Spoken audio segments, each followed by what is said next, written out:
Hang on just a second. I gotta get the thing back open.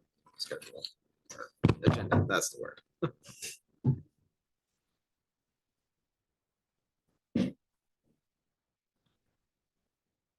We up and running, Jimmy? Okay.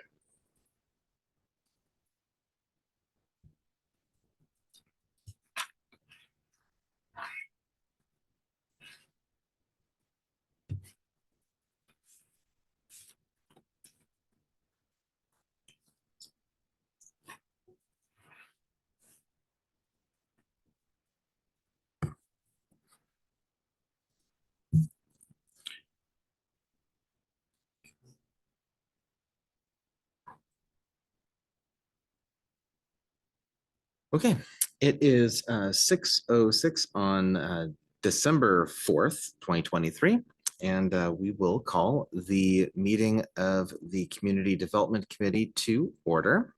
And we'll note the attendance of myself, Councilmember Johnson, Councilmember Christensen, Councilmember Mayhew, and Councilmember Watton, not Washington. It's also here, along with the City Administrator and Community Development Director Arteche. Okay, so first thing. Okay. First thing on the agenda is approval of the agenda itself. Anything that anyone wanted to change on the agenda? Okay, then we'll consider that adopted. And then we'll go to public comments. I do see we have at least one attendee that I don't recognize online. There's no one here in council chambers. If you wanted to speak up, you could raise your hand now to comment on anything that is not on the agenda tonight.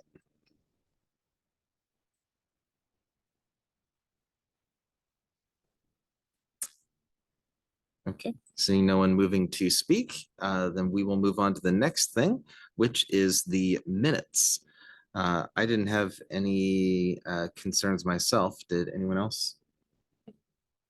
Okay, then we will consider the minutes adopted. The first item for discussion is the housing recommendation from the Planning Commission for the update to the comprehensive plan update. Thank you.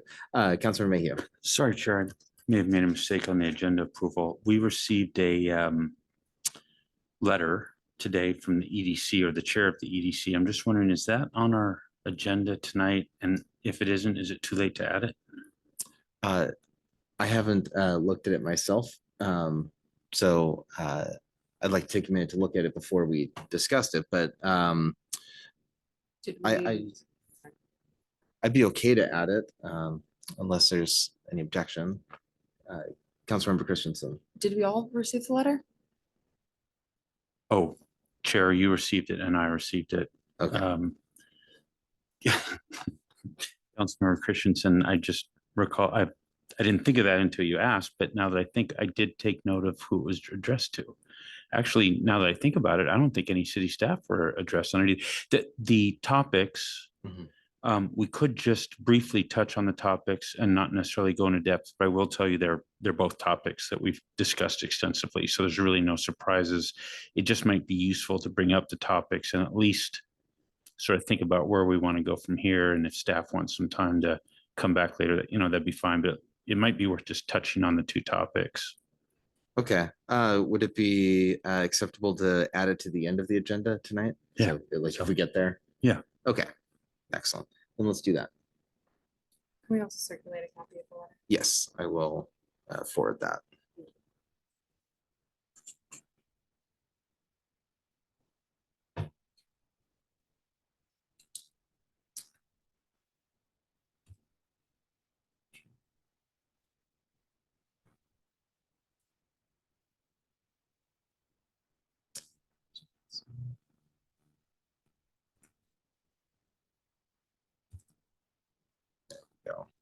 On point of order, do we have to do a motion to get it to revise the agenda to add the letter? Since this is a committee, we don't need necessarily motions, is my understanding.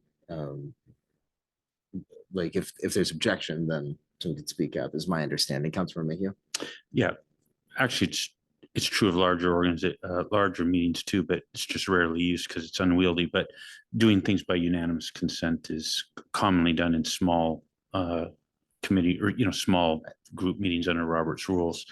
But then if any member objects, then obviously then that would need a motion and a discussion and a vote. So I just sent it. Thank you. Yeah. So we'll get there if we get there. How about that? Okay. So then the first topic is the housing element recommendation from the Planning Commission on the comprehensive plan. Community Development Director Arteche, do you want to introduce this for us tonight? Yeah, just to recap where we were from November 11th or November 4th. You might recall that the Planning Commission Chair Maruziak came to present this draft recommendation on the housing element to you. Included in your packet is a cover memo that kind of recaps the work that was done, in addition to several other attachments that will help demonstrate the evolution of this element. I think the information is pretty straightforward, but I'm here to help and answer any questions that you may have. And I can honestly say that this may be one of the more challenging recommendations coming out of the Planning Commission, just because of state law and how many state laws were associated with the policies that you see. And this may be a good example too of an element that's coming forward with a lot of transparency. So you'll notice that color coding has been provided along with definitions to help bring you along and address particular components of House Bill 1220 and House Bill 1337. And as you recall, housing should be somewhat familiar to you. We've been working on housing for, before I even came to the city a year ago, this past July. So the Valley-wide housing needs analysis, the city housing needs analysis, the middle housing, the housing strategy plan were all components of and work that you council members participated in. So hopefully this is just right up your alley, and you're on top of it, and this information is transparent and clear. Thank you very much. I only had one major thing that I didn't see spelled out as clearly as I would have liked, and that is the concept of missing middle housing that we didn't list out by name, that I could see townhomes, condos, fourplexes, duplexes, et cetera, and the phrasing could be something like, create a supportive environment, quote unquote, like 1A says, but just calling those out more specifically. It does say in 1A, innovative housing that promotes city goals for affordability and housing to meet diverse household sizes, types, and age ranges by considering flexible density and design standards. Like, yeah, that's kind of getting there, but it's not specific enough, in my opinion, that's what I want to see, is those terms called out more specifically. I'd be happy to hear any other thoughts either on that or other concerns or thoughts from the committee on this item.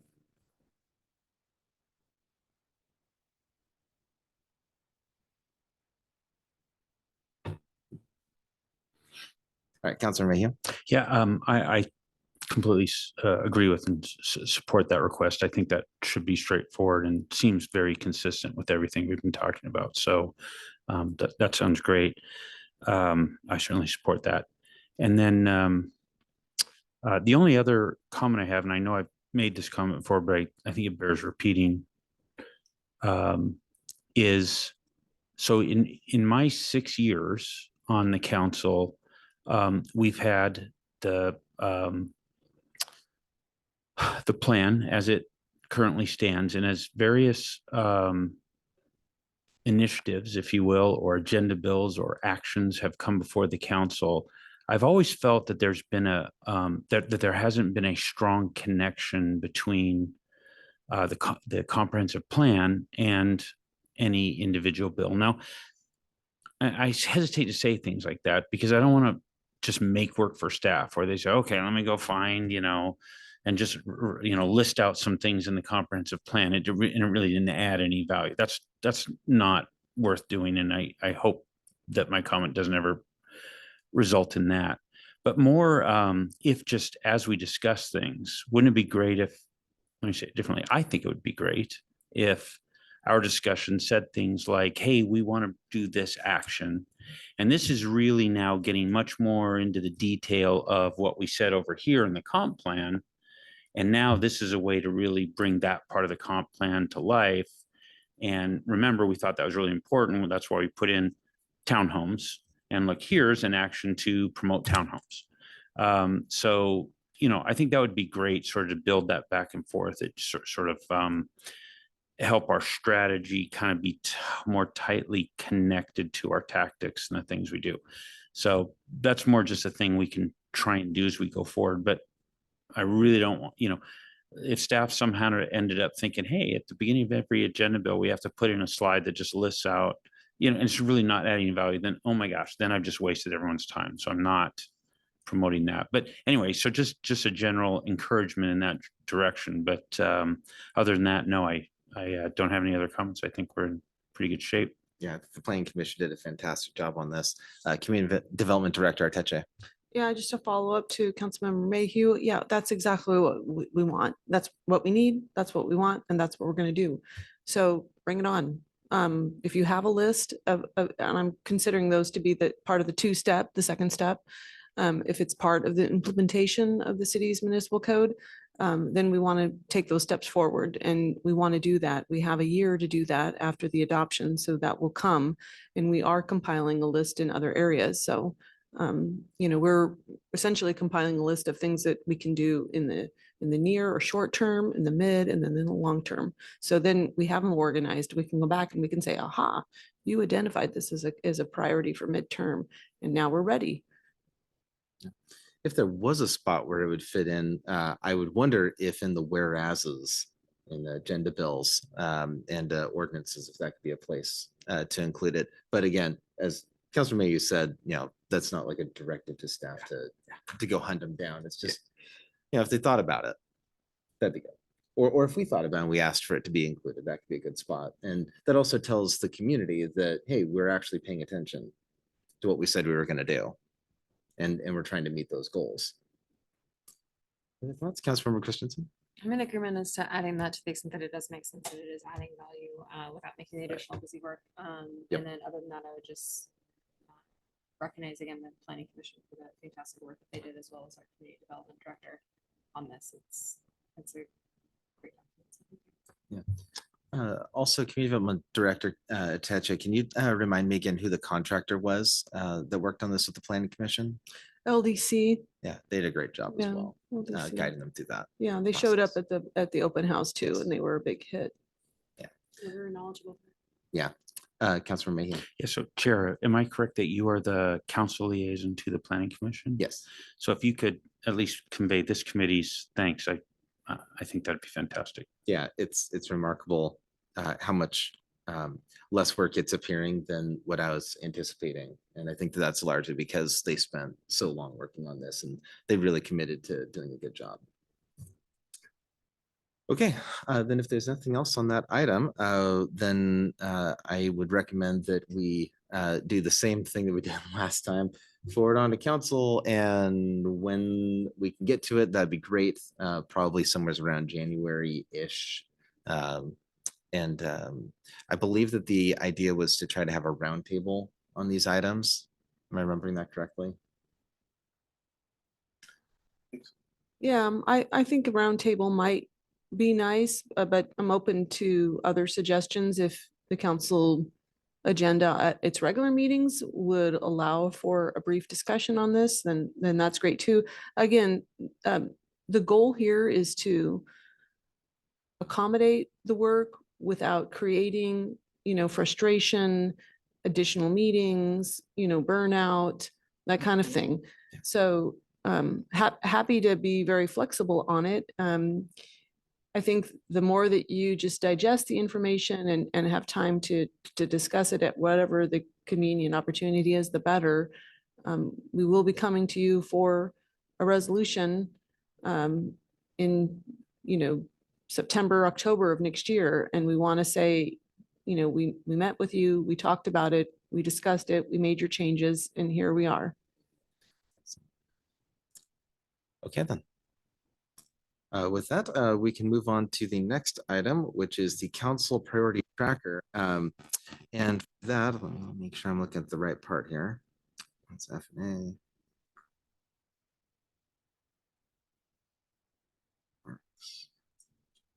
Thank you.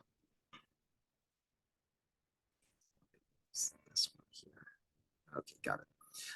So the council priority tracker, the administration brought us kind of this list of things that we were working on and this big table that showed various things related to those items a while back. And then we went to the committees to say, hey, is this really what we're working on? Is this really what we want to do? And is there anything else? And we had a number of things, mostly the Councilmember Mayhew wanted to add, but that we also supported on the committee. So they've been captured here, as well as a couple of new columns. We have the intended outcome, which I believe is new, the next steps, and a few more expanded notes that I think are pretty useful. So mostly I just wanted to check in with the committee to see, does this seem more like what we wanted the priority tracker to look like at this point? That's for you. Great. Okay. Then it doesn't have to be a giant discussion about it. If there's no other comments on it, then we can move on to the next thing. Okay.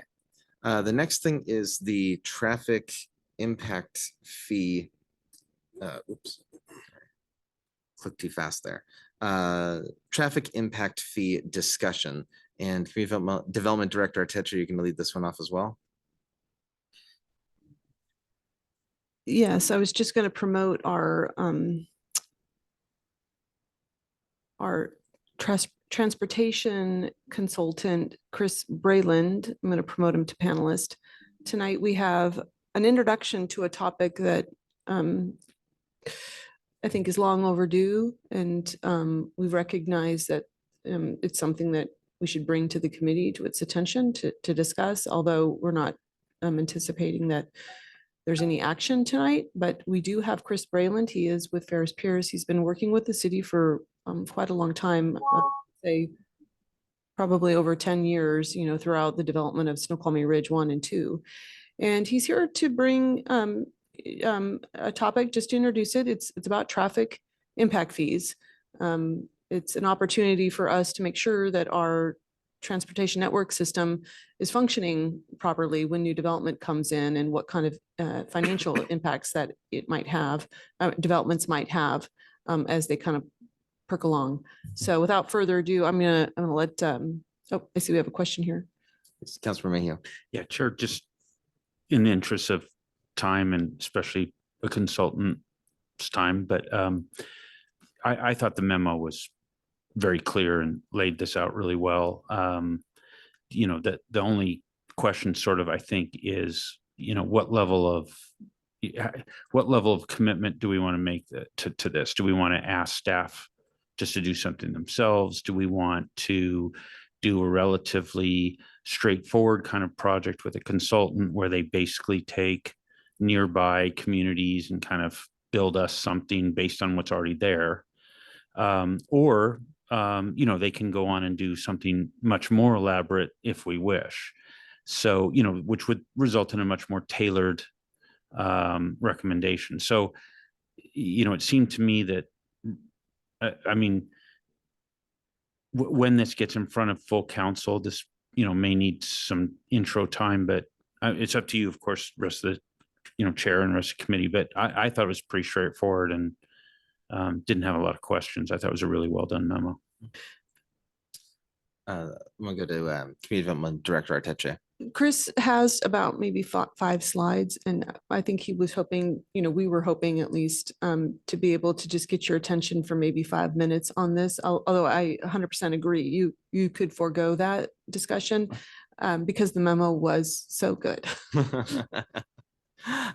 Yeah, I think that we'll go ahead and at least see the slideshow. And that way it'll also be public for anyone who wants to go back and watch the recording and see what we're talking about. But Councilmember Christensen, go ahead. Yeah, the memo was very helpful to read. I think that at least part of the consideration for me is how much we'd actually be able to recover as we're looking at how much we need to spend to study the issue. So if there's any information on that, I think that would also be helpful because I don't want to spend $30,000 if we're going to recover 10. Yes, that was my biggest concern too, was how much bang we would get for the buck, right? Absolutely. Okay, then let's see, our consultant was, I'll get the name right. Chris Braitland, he's on right now. Okay, then if your microphone is on, go ahead and take it away. All right, just doing a sound check. Can you all hear me? Yeah, that sounds good. Okay, perfect. So as a community development director noted, just a few short slides, just really for orientation. And I think we'll be able to at least tackle one of these questions as well. So I just want to briefly talk to you about transportation impact fees, just as way of background. My name is Chris Brayland. I'm a principal at Fair & Peers. We're a transportation planning and engineering firm. We've worked with the city since Snoqualmie Ridge 1 days. I've been working with the city for about 14 years now on all sorts of transportation planning questions as your on-call transportation planner for the city. And this is the sort of thing that I love to sink my teeth into. So have a fair bit of background working with staff and previous councils on various topics. So just a quick agenda. Impact fees are really talking about how growth can help pay for growth. And I wanted to provide just a brief history of what's been going on in the city for folks who might be wondering why we're talking about this topic now. Just a brief background about transportation impact fees themselves. They're part of the Growth Management Act that you all plan under. A bit of information about neighboring jurisdictions and what they do, and then what are some revenues that you might be able to expect from a program like this, and also the costs to set up a program, which I covered in the memo as well. So historically, Snoqualmie does not have transportation impact fees now. And the history behind that, I've worked with another principal in our firm who's since retired, goes back to the fact that much of the growth over the past 20 years or so has been through development agreements, through master planned developments. And in fact, the scale of what you all have in Snoqualmie is a bit unusual for the region, for Puget Sound region as a whole. They're quite common in other parts of the country, but Oh no. Oh. Oh, we lost him. Oh no. It looks like it's a power. The memo is really good. Yeah. We cover Wonderful map of the city there. It looks like he may have lost power wherever he is. Okay. Oh, All right. Well, from the that's a bummer. storm. Okay, We can Well, share- he should move to Snoqualmie. We got power here. that's right. Yeah, we can For now. share the slides with you. Okay, that'd be great. Any chance we could just look at, let's see, I think it was going to be the very next slide after this. Oh, I do have a copy of it, and I can just share my screen. Okay. I just want to take a peek at it. Yeah, no worries. Just 1 second. Oh, he may be back. Oh, I'm sorry about that. Our building apparently very briefly lost power for who knows what reason. But it sounds like you wanted to sort of maybe cut to the chase and see the last slide. Is that correct? no, it's fine. No, go ahead. Okay. Yeah, feel free to continue on. Okay, let me get back to presenting this thing here real quick.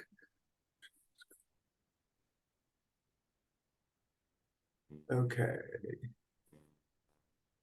Let me go back to presenting this.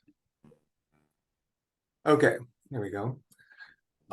So let me go back here. So the history of the city through the fact that you had development agreements meant that those developers would negotiate with the city to build a lot of transportation infrastructure, and to the scale that in talking with the community development director, Artache's predecessor, the focus has really been on sort of extracting the most of bang for your buck, if you will, out of those development agreements, and not establishing an impact fee program, which typically would not apply to those developments like Snoqualmie Ridge 1 when they're under a development agreement. So that's a little bit of the history as why those historically have not been impact fees in the city, but they are an option, and they're commonly used by more established cities that have more infill growth. They're part of the Growth Management Act. They were always established under the idea of if you're going to manage growth, you need a way to pay for that infrastructure. So they set up a one-time assessment. So you can charge this once and once only. It has to pay for new transportation capacity, cannot pay for safety, cannot pay for maintenance projects. It has to add some sort of capacity to the transportation system. But that capacity added could be multimodal. So it could be new roadways, it could be bike lanes, it could be sidewalks, anything that's not there now that would add the ability for people to move around. And it's always part of a larger funding strategy. You can't just have a pure impact fee program that you use to fund sole transportation projects with. That's not allowed under state law. It has to be married up with some other revenues. Just as a point of comparison, pretty much all your surrounding jurisdictions have impact fees, and they run from smaller communities like Duval and Carnation all the way up to larger cities like Redmond and Bellevue. Immediately adjacent, North Bend, Issaquah, Sammamish all have transportation impact fees. So they're very common. Developers know about them. They add some predictability in terms of what people are going to pay to mitigate their impact of the transportation system. So just a point of how much revenue could an impact fee program raise? I will say that North Bend and Sammamish have the highest impact fees in the state, number 1 and 2.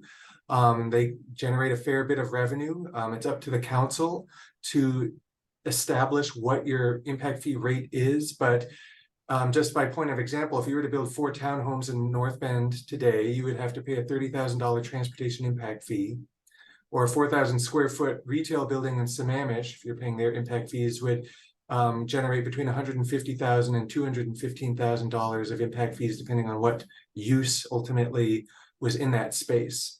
So these count for new buildings. They also count for tenant improvements when the use changes in a building.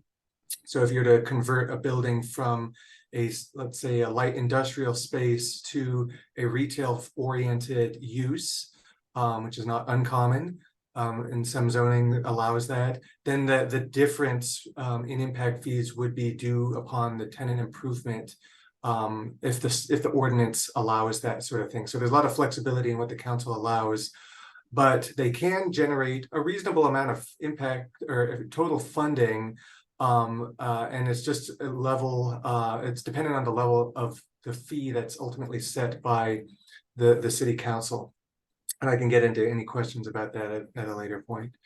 I did want to note that it takes effort to establish a program. So you have to create something called I have a quick question on that. Yes. Yep. Go Oh, ahead. okay, great.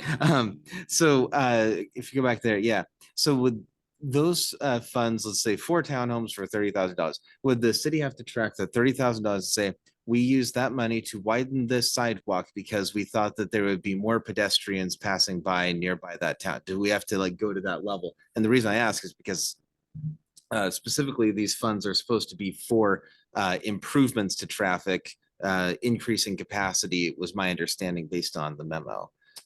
Yeah, so how most you could set it up like that. Nobody does it at that level of granularity. The answer is no, you don't have to do that. Okay. Yeah. So there's a simpler way of doing it that almost everybody else follows. Okay, thank you.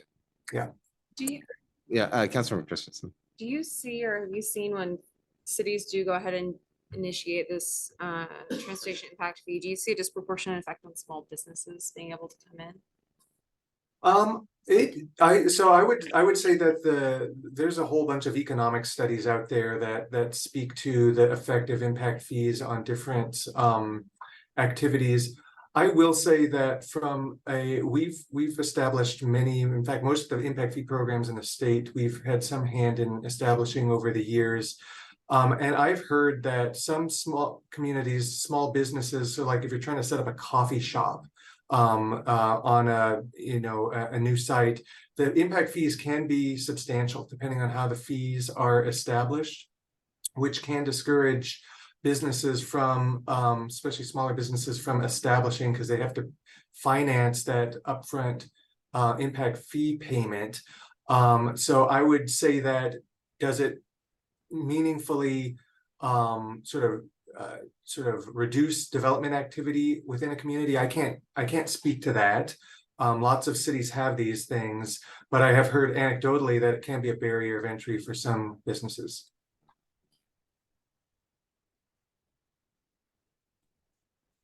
All right, thank you. Yeah, continue on. Okay, final slide here. Like I said, there's some requirements legally that you have to have a rate study per the GMA. You have to, or excuse me, impact fees, you have to establish something called a rate study that documents the methodology that you use to establish the rate and the fee level, which is typically done on a per unit basis. I won't get into the details, but it's typically assessed on a per trip basis. So how many trips you generate dictates what your fee will be, and that satisfies all the legal requirements of the program. The cost to develop these fees, the rate studies, is somewhere between $50,000, which is the more just sort of off the shelf, if you will, type of rate, to a more customized version, which is about double that cost. So depending on what your rate is, you can recoup that over time. The cost of the impact fee program, the rate study itself can also be included in the impact fee total calculation. So you can build in that into the rate, the fees that you're collecting over time. But it's not a trivial expense to establish these. And there are other transportation revenue options out there as well. So with that, I will stop. That's all I had to share. Thank you very much. Any questions from the committee? Councilor Mayhew? Yeah. You're probably not the right one to ask, but maybe community development director knows. Are we allowed to pay? I'm not asking that well. Let me try again. Are we allowed to use state funds that are restricted for capital or transportation purposes to pay for a study like this? So for example, REIT funding. I don't know. That's a good question. Don't need the answer Yeah, tonight, but Mike that might might be know. something to find out. Yeah. We'll have to get you that answer. Just because, I mean, we all know the pressure our operating budget's under. Yeah. Whereas since the funds would go into the capital budget, if we were able to pay for a study like this out of the capital budget, I think that might, help us figure out how to pay for it. Community development budget might be something we could look at too. I mean, we do have budget for professional services like this, and just be something that we'd have to. We'll get you that answer. Thank you. Okay. Then if there's nothing else, what did staff need any specific direction from us for what to do next, or? That would be helpful. Okay. So we could go a couple of routes. We could ask staff to start drafting something up and bring it back to us. We could, I suppose, forward this to council and see if council has other ideas for what to do next. But my leaning would be, let's ask staff to come up with a proposal and bring it back to us as they have time. What does the committee think? Councilor Mayhew? So having already looked at the F&A agenda for tomorrow and knowing the troubles we face, but also just thinking about our budget overall, and some of the challenges we face in the operating budget. It seems that we're likely as a council to be looking at, sorry, let me back up, challenges, including things like how do we pay for goals we might have in affordable housing? There are all kinds of revenue sources for that. So kind of the point I'm making is there are specific examples and then there's broad challenges to our budget. So it seems to me we're likely to be looking as a council over the next, coming weeks, months, probably not too long though, because we don't have much time, but we're likely to be looking at all kinds of revenue sources, right? Capital, operating, different, what's kind of the list of things that we could look at and how could those potentially help us sort of with things we're trying to accomplish, right? So it seems to me what might be useful is a rough idea, and whether this goes to full council, probably through F&A. I likely F&A is going to be sort of the traffic director, right, to try and pull all this together. But it seems like having kind of a list of here's some of the fee and tax options that they're likely to be sort of corralling that. This could be one that goes in there. So maybe if we were able, without starting a study, but just to do some rough estimates. I mean, I found that one slide very helpful. When you say, well, 4 townhomes, if you were in this city, would have got, generated X. So if we just use some estimates like that, where we sort of just have staff roughly match up, what kind of development do we think we're going to have that would be subject to this, right? Because development agreement stuff isn't. But, what do we roughly think? So therefore, what kind of revenue, assuming you were a nearby city, might we be talking about?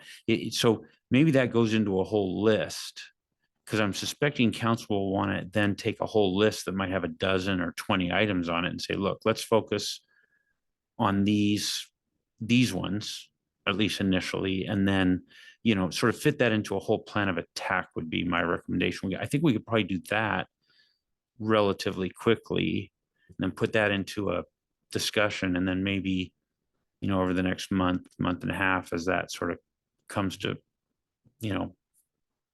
plays out, and we see that then council decides, okay, yeah, chase this one, chase that one, wait on this one, that kind of thing. So then would this be more appropriate than for F&A discussion rather than community development?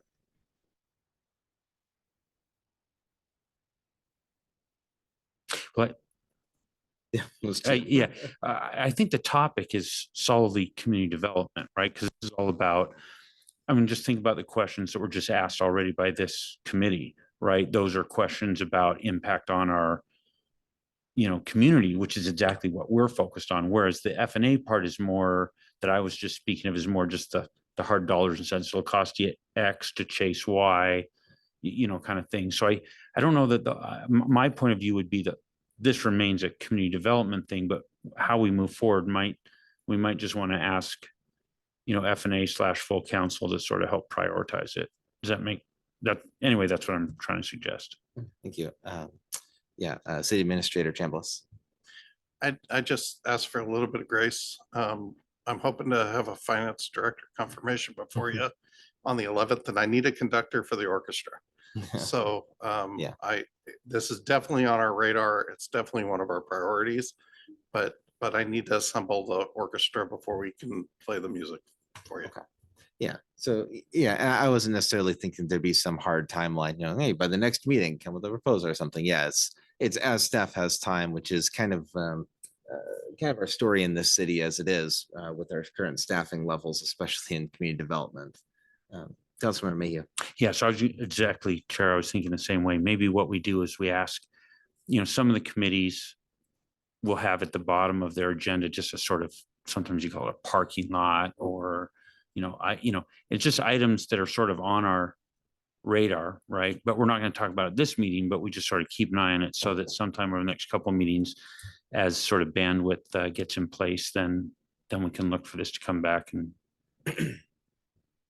see where we go from there. But maybe asking that it sort of, as stuff is developed, as I suspect it will be for F&A to look at comprehensively, throw this in there as well, maybe. Absolutely. Yeah, I think it also brings up a good point from Councilmember Mayhew that rather than staff spending a bunch of time drafting an ordinance and all that kind of stuff, when it could be that we save a few pennies here, but there's something else that's a much bigger get, then that's what staff should be spending their time on, getting into the details of what an ordinance would be, et cetera. So rather just kind of getting a finger in the air to see how the wind's blowing on it, I think would be probably the best use of staff time on this. Okay, is that clear? It is one of the Yeah. one of the job products that was supposed to be completed in 2023 that never was completed was a holistic look at all our fees and performance of such, and then bring recommendations to council to readjust and correct. So this will definitely be part of that, and that is a priority going into 2023 because I also am aware of the pressures that we're facing. Yeah, I remember. 2024. Yeah, Can you believe it already? Yeah, I remember when we were looking at some of the fees in the budget last time that there were some significant questions about some of the numbers. So I'm glad to hear that that's still coming. Just got to get the conductor.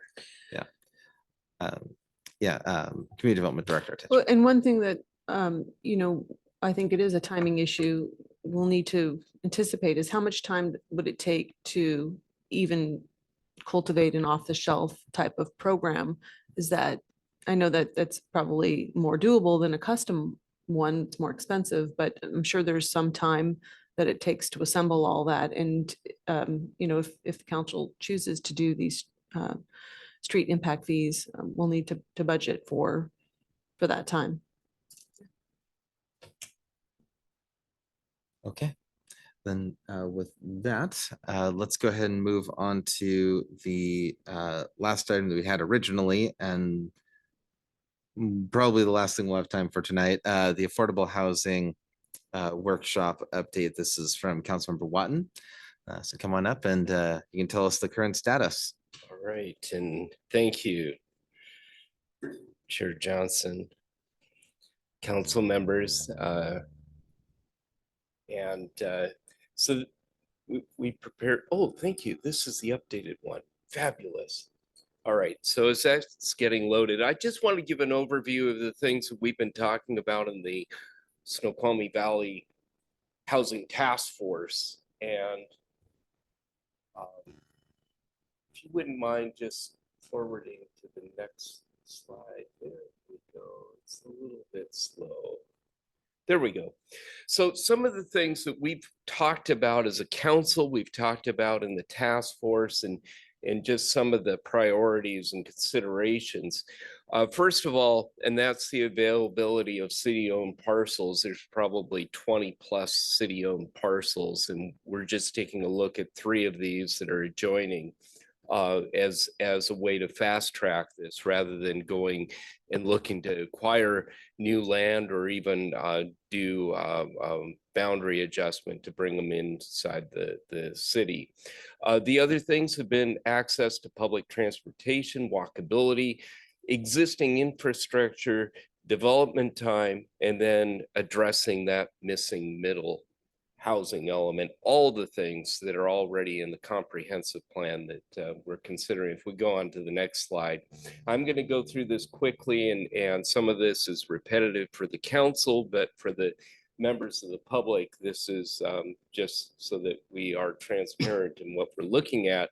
And this is the designated property we've zeroed in on after we've looked at about 4 different parcels. 3 that are public owned, 1 that was private owned. This happens to be adjoining the Habitat for Humanity, known as Gravenstein Street, that has access to it. And we'll go on to the next slide, if we will, please. This is the tax parcel, if you will, out of the 3 that are adjoining, that makes up about 18 plus acres of city-owned property. The point of the 18 acres is that we can build up to 12 units per acre.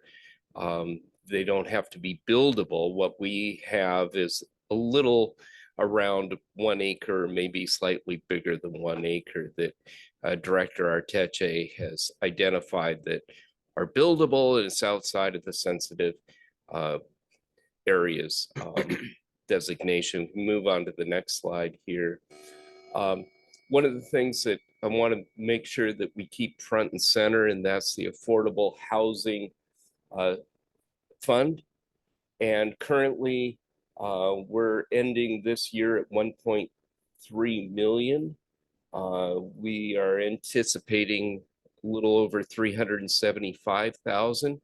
So even if we go ahead and take this one piece of property and the amount of time that it'll take to develop, we're really looking at 2026, 2027, when we'll have over $2 million in this pot of money. And I want you to keep that in mind, because we can use it to help incentivize. And what we've talked about is building for 50 to 80% AMI. Now, it could be a combination of those things. So we'll move on to the next slide, if you will, please.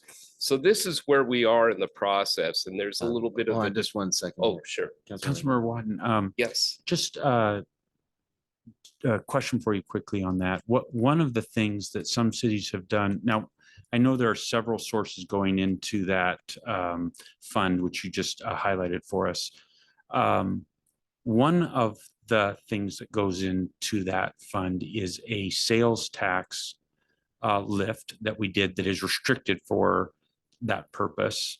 Right. It's got a 20, doing this from memory, I think it's got a 20-year life. So maybe we're a couple years into that. But what some cities have done is bond that amount, thereby getting money up front that could be then put into a project. So, different cities do different things with this funding, but into a project, and then it would sort of just pay itself off out of that tax. Is that something that you all have looked at, or is that just more you're aware of it, but it hasn't really been part of the discussion? We are aware of it. I did my back of the envelope so as not to put stress on a limited staff. But my understanding is that's going to improve quickly. My back of the envelope says, okay, that's worth 7 million perhaps, rather than the 2 million that we have. Just wanted to highlight Realistic, that. but Yeah. that is an option. So, yes. Is that 7 in addition, or is that 7 combined with the 2 existing? Yeah, because it would go to help fund it, but I'm only a banker. I don't deal with bonds. So little disclaimer there. So there's a discussion whether we go an RFP, that's a request for proposal, versus request for qualifications. My personal recommendation is that we go to an RFP, request for qualification, and please, if you have a different perspective, share it with me.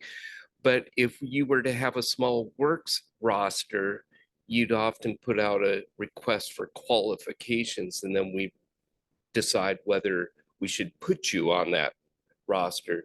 Request for proposal is something that we've developed to say, these are the things that we value most, and we are going to invite you to apply, and we're going to do some sort of scoring system perhaps on who is at the top of the list based on what they can do with this piece of property. So where we're at, I've done kind of a timeline or a sequence of events that need to happen. First of all, we've determined the potential city-owned parcel. That was done in September and October. Now we're at the point of discussing the housing objectives that the council would like to see in whatever this is, whether it's an RFP or RFQ. And then a menu of housing strategies would be the things that I would recommend. And then from there, develop the RFP, RFQ through the council, and then turn it over to staff to issue the RFP to invite various builders in. Any questions on that? Councilor May. So, Councilmember Watton, great work. I personally, I think that's a great way to lay that out. I think determining the menu, so determining the housing objectives, a lot of work's been going on. I think that'll play out well. Determining the menu of housing strategies is where I think the real heavy lift is, because if we just look at potential strategies, a city could do, there's, at least 24, but not this city, because we're not big enough. It wouldn't be enough money. It doesn't make sense. So there's actually a limited set of things out of that list of all the possible things that actually would make an impact here, that would be practical for us to do. Getting down to that, but then you think, okay, well, let's just do that. Oh, it's pretty tricky stuff. Like if one of them is a MFTE, well, designing that is a lot of hard work, because how are you going to design that? How are you going to target the housing you want in the district you want? Like there's actually a lot of work for something like that. And the other options that would be appropriate for us or would be similarly work. So I think there's a lot of work in that. If we get that right and we put the right components in, we'll get an answer to our RFP. If we don't, we'll get the same answer, because we basically did this right before COVID. Zero interest. So if we don't put more into if we just, hey, we got this land, they'll come and say, thanks, no thanks, for a bunch of reasons. But if we can throw in the pieces that actually make it pencil out for them, something could happen. So the magic's all in before the RFP, determine those housing strategies by which, correct me if I'm wrong, Councilmember Watton, you're saying, what kind of things will we, the city, be willing to put into this that we would be willing to do to help make a project like this work out? Am I getting that right? That's perfect for our next slide. Okay. We orchestrated that. So this is what some of those things are in the menu of housing strategies. We could talk about tiny homes. We can talk about micro apartments, something else that is becoming more in vogue, but lenders are having a little more challenge with co-op housing, where you have 2 or 3 bedrooms and a shared kitchen sort of arrangement. The other one is land trust arrangements, and that one is definitely part of our comprehensive plan, and that would include things like Habitat for Humanity, where you're only growing equity at a limited amount so that you can continue to maintain housing affordability. But then the other one that has come up, and that's this idea of incentivizing. The lower the AMI, the more incentive the city is willing to put into the deal. And here's one more that I just thought of that we haven't put on this list, and that is, what if we just awarded this and said, okay, we're going to give you $100,000 for your design phase. So we lift that burden from the nonprofit. That's a possibility, all out of that $2 million reserve that we have. And then there's some other things, multifamily tax exemption, and blended development, even to allow a for-profit developer to come in and say, we're going to build 50 units at market rate and 50 units at affordable housing, if that gets us where we need to be. Because again, the objective is to build more affordable housing rather than trying to do it at 15 or 20% set asides. Go on to the next slide. I've put together a list, and these are people that are organizations we've reached out to.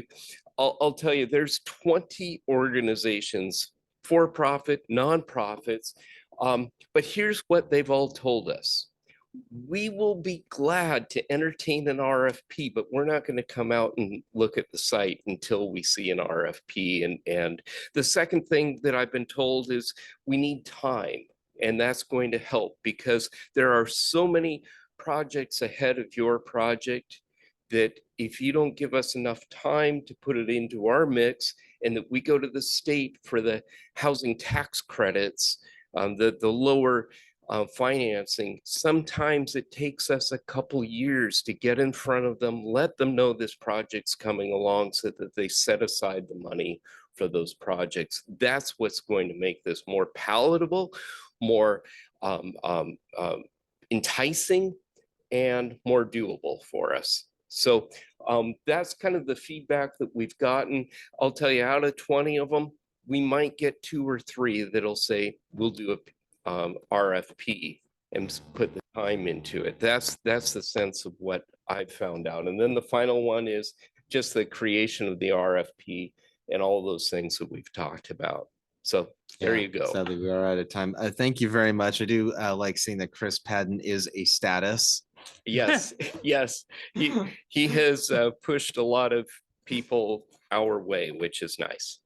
All right. Well, thank you so much. Since we're out of time, unless there's any further discussion, we'll go ahead and call ourselves adjourned at 7 p.m. Thank you all for being here. We'll continue on next time.